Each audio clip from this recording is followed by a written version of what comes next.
Hey guys, welcome back to Electrical Car Repair Live. Thank you guys for watching and subscribing to the channel. Today will be super helpful video guys to any of you having a Hyundai Tucson guys with a 2.4 GDI engine and you need to remove or replace the intake runner solenoid or the intake runner control valve guys. Stay with us, we'll explain how to do that whole system. If you have problems with that, we'll explain what to look for and what can easily cause that. Make sure to stay until the end because sometimes you may think you have a problem there but it's somewhere else. All that will be covered in this video today. So let me introduce you to the channel quick guys. Every single car we get at the garage we try to make at least 200 to 300 free repair videos. We take them completely apart and we show you how to fix pretty much anything. Why we do that? Simply because our mission at the shop is to save you as much money as we can.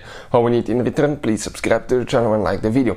Another thing, if you need to buy tools or parts for a really good price and quick shipping as well, you can check out the link in the description of the video below. That's where we get all our supplies and tools from. So this is guys the engine right here, 2.4 GDI engine that came out of a Hyundai Tucson. Now let's explain about the system. That's the intake manifold. You guys have a special flap that turns like sideways, okay, so that's made to where it can increase the torque, power and emissions as well. So it's a win-win situation. It's controlled by vacuum. So we have the control valve right here. You have the solenoid, okay, and you have a vacuum line. That vacuum line goes all the way behind the intake manifold. We have a special video that explains how to remove intake manifold and you can check the vacuum line there. And that vacuum line comes all the way to here. You have some in the back as well. And you can see it goes to the intake hose right there. So if you guys have problems with that system, it doesn't always mean you have bad actuator and bad solenoid. It could be just a cracked vacuum line, and I'll recommend to check the intake manifold removal video and you can see all the vacuum lines behind it. If one of them is cracked, okay, that system may not work. But how we remove and replace the control valve and the solenoid? First, okay, we're going to pop that one loose. Sometimes you can remove it with a nut depending how the replacement one comes.